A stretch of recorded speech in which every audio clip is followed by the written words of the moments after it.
guys, welcome back to my channel. If you are seeing this video for the first time, thank you for coming. My name is Joyful. If you're new to this channel, please don't forget to subscribe by hitting the red subscribe button, liking the video, sharing the video, and commenting in the comment section. If you are a returning subscriber, welcome back. Thank you. Please don't forget to like the video, share the video, and comment in the comment section. If you are returning to this channel but you haven't subscribed, what are you doing? What are you doing? Please subscribe by hitting the red subscribe button, liking the video, sharing the video, and commenting in the comment section. Into this video, we're going to be talking about how you can get a good payable job as an international student in the US. So if you would like to know how you can get a good payable job as an international student in the US, please stick around and watch this video to the end. Please make sure you are researching career. Please make sure you are getting into a career or you are studying or field that has or high chance of job up there. Just don't go into any major knowing that when you graduate there will be no job out there. That means you are actually setting yourself up to waste your time, waste your energy, and waste your money, knowing how expensive being an international student can be. Yeah, that's the first thing. So my advice would be, I would mostly advise people to get into STEM major, because STEM meaning that science, computer science, biology, chemistry, engineering, this kind of job. Because knowing that, number one, the job market is good out there for STEM majors, and number two, when you graduate, you have the opportunity to stay to work for up to 2 years as a STEM major. So that's a good thing. So once you have done that part, the next thing you want to do is go to your DSO office. DSO stands for Designated School Official. Go to your DSO office. If you do not know your DSO office, ask someone on your campus and they will definitely show you your DSO office. And once you go to your DSO office, the question you want to ask is, how can you get a social security number? And you tell them the purpose of you wanting a social security number, and they're gonna show you the nearest social security number office, and they're gonna also tell you your do's and don'ts as once you have your social security number, which I'm gonna tell you in this video. And they're also gonna tell you how you can get your social security number. So once you get your social security number, you can return to your DSO office and ask your DSO where is the job, like availability of job, where can you find jobs on campus. And your DSO can show you like a website, or it can show you a person you can reach out to for jobs availability. You are allowed your first year as an international student, you are allowed to work on campus only, and you are only allowed to work maximum of 20 hours on campus. You are allowed to have any job on campus, but maximum of 20 hours, meaning that you can only work part-time, because full-time is 40 hours per week. And those 20 hours doesn't have to come from only one job. You can have 2 jobs, meaning that you can give 10 hours to the other job, 10 hours to the other job as well. So total of 20 hours per week. My advice would be, not just go for any job on campus. Do a job that is related to your field of study. Don't go for cooking job in the kitchen, or grocery job on campus, or library job on campus, knowing that you are not in the field of cooking. You are not in the field of those jobs. You are not in like a lab English major. You're not in those fields basically, but you get those jobs. Do a job that is relatable to your field, meaning that, for example, I was a biology student. I applied for a lab position, so I was able to work in the lab. So with that, I was able to build my lab skills, all my techniques and this kind of thing, because I knew that my goal was to go to medical school upon graduation. So and I knew that with these skills it would help me to work better in lab, and I would learn a good laboratory skills basically. So you're only allowed to work on campus your first year. Then comes your second year. Your second year, you're allowed to work outside of campus. But there is two ways you're allowed to work outside campus. One way is that if there is a company that has affiliation with your school, you are allowed to work at that company, but you have to work within your curriculum, meaning that whatever major or field you are studying, you have to work within that. So for example, I was studying biology. I can only work in a laboratory or in the biology department of that company. So your second way also, you are allowed to apply for CPT through your DSO. CPT stands for Curriculum Practical Training. So with that CPT, your DSO will give you approval, and your DSO will put like the information on your I-20 form. But before your DSO approve that form, your DSO gonna request you to tell them like your start date of the job and the job description. They do this in order to make sure that you are staying in the field of what you are studying and not doing a job outside of your major. So, and by requirement, you are allowed to apply for the CPT through your DSO 30 days to the start of your school term. So if you guys go by semester, so if it's like fall semester, you're allowed to apply like 30 days to the start of fall semester. So once you get the approval, you can work, but you are only allowed to work maximum of 20 hours 20 hours maximum per week while you are in school. However, during your vacation days like your Christmas break and your summer break, you're allowed to work as a full-time student. Know that the bad side of CPT is that once you use your CPT up to 1 year, you won't be able to apply for OPT, because after graduation there is a thing called OPT, optional practical training, you are allowed to apply for to be able to practice what you study in school. The good thing about CPT, you get a real world experience, like you will get a real world experience with your OPT as well. So you get a real world experience while you are in school studying. For me, I did not apply for CPT while I was in school. What my advice to you guys would be, you can volunteer with an affiliated company that your school has within their affiliation list.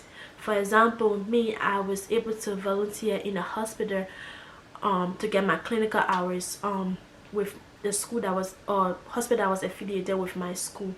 I work in a neuro department. I work with a neurosurgeon. We did brain surgery, we did spinal cord surgery. I work in the delivery room. We did C-section and like delivery, and I work in an emergency room. With the 3 years of working in those experiences, I was able to know that neuro was never going to be my field if I happens to go to medical school, because neuro was my least favorite and my most favorite was emergency room. I came to the term to know that I like fast-paced environment. I like a place that keep me busy. So I knew that if I went to school, one of my options would have been to work in the emergency room. And I did that for my second year and my third year. And as time goes back, my first thought of studying biology was to go to medical school. But as time goes by, like my third year, I knew that I wasn't ready to go to medical school at the moment. I lost my passion. So I knew that the next thing I wanted to do was to get an experience of something else. So my 4th year, what I did was I applied to be a teacher assistant. So I got the position on campus. So I exchanged it for a credit. You also have the option to, there is some jobs on campus that when you exchange it for, you can get credit. Instead of taking extra class, you can get like a credit for it. Mine was, I was a teacher assistant, so I was getting a 2 credit for that class.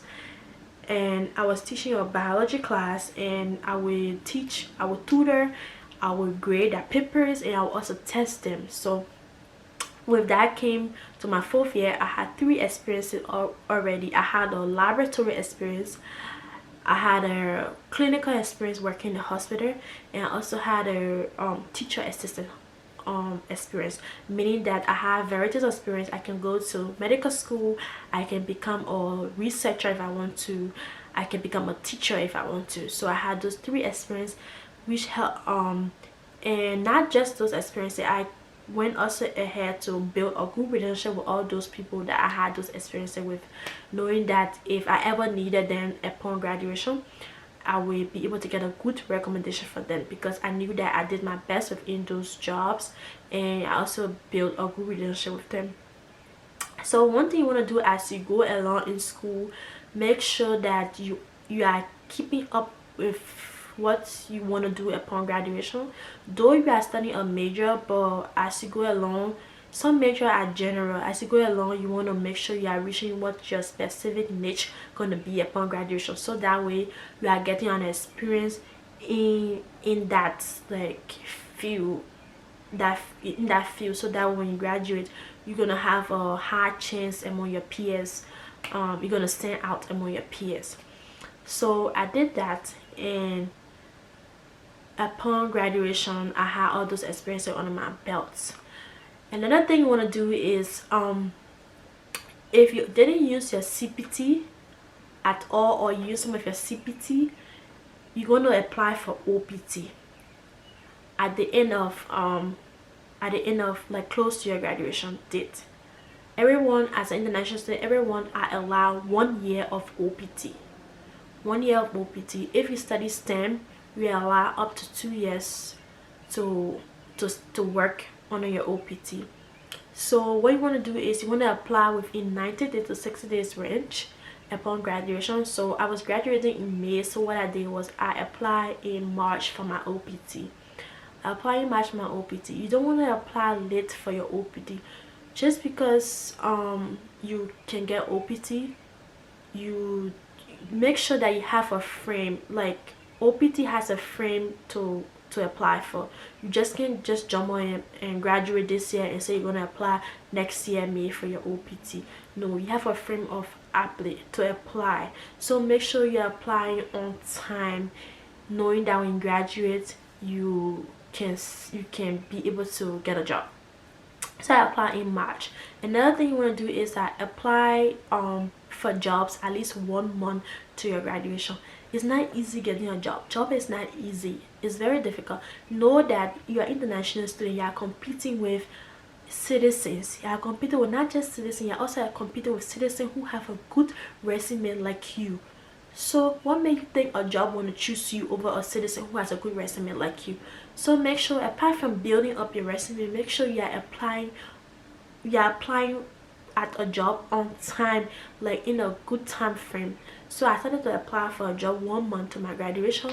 So yes, within 1 month I got a job interview, and I got that job interview with the help of one of my good friends that I built that relationship with while we were in school. And though I got a job interview, I wasn't able to get a job. However, I was grateful for that job because it helped me prepare my interview skills, and it was also a good thing because it helped me know the importance of building a good relationship with your friends, because my friend were able to recommend me to the supervisor for the job to be able to have at least an interview with them. So it really helped me build that skills. I was grateful for that, though I did not get the job. So once I did not get that job, it was a blessing in disguise, because at that time, like, it was going to be even difficult to talk to the person, the supervisor, to wait for me for at least almost 2 months to get or 1 month to get my EAD card. EAD card is the card that you get for your OPT. So I did not get that job. I reapplied for a job. I got that job in I applied for a job. I got a job interview. I went for that job, a good job, a good payable job. I got the job. However, I could not start the job because my EAD card was late, and I spoke with the supervisor, but they weren't able to wait for me because they wanted the person immediately to start working, which was not possible on my end because I had to wait for my EAD card to be able to start to work. So within the next week I was able to get my EAD card, and within that same week I was able to get a new job interview and I got that job, which was a better job than the first job, than the second job, which was a very good payable job. And I did not get that job because of magic, or I got that job because I was able to build myself when I was in school. I work harder in school so that when I graduate I will be able to stand out among my peers, among citizens, among those who are already out in the working world. So I was able to get that job because upon with my experiences and those kind of things. So that's, I wanted to say that make sure you are building up yourself in school. Don't just go to school and fold up your arm and go back home every day. Make sure that you are building good relationship with people, so that we never know who's gonna help you get the next job. You never know who's gonna recommend you to people. You never know how things gonna turn out for you. So make sure that you are having a good, you are building a good relationship out there while you are in school as an international student, and you are most importantly building yourself, your resume, and building yourself of a good recommendation. Don't just go to school, like I said, fold your hands and go back, knowing that job is not easy to get. You have to build yourself up, you have to have a good relationship. So with those things, you can have a stand out among your peers. So I just came out to say one thing again. I want to say that I got my job and I realized among all my friends that I went to school with, I was one of the only person that got a good payable job upon graduation. It's not, like I said, it's not because I did anything magical. What I did, anybody can do it. You just have to put in the work and keep your focus while you are in school, knowing that at the end of the day it's gonna pay off when you graduate. So make sure you guys do some of these things, so that way when you graduate you'll be able to have a good payable job. You'll be able to have a good payable job, not just any regular job, knowing that it's money to go to school, or this time invested to go to school. You didn't go to school just to come out to just get like a regular like job that you could have gotten without going to school. You didn't pay all of this money just to waste your time and not get some back. So make sure as you go along, make sure you are doing the right things. So if you have come to the end of this video, thank you. I hope you learned one or two things from this video. Please don't forget to like this video, subscribe to this channel if you haven't done so by hitting the red subscribe button. Share this video with your friends, your international student friends. You guys can ask me any question through my email or through my DM if you want to know anything about international student. And yeah, I'll be here to help. I just want you all to succeed and be our best self. So thank you for watching this video. I'll see you guys in my next video.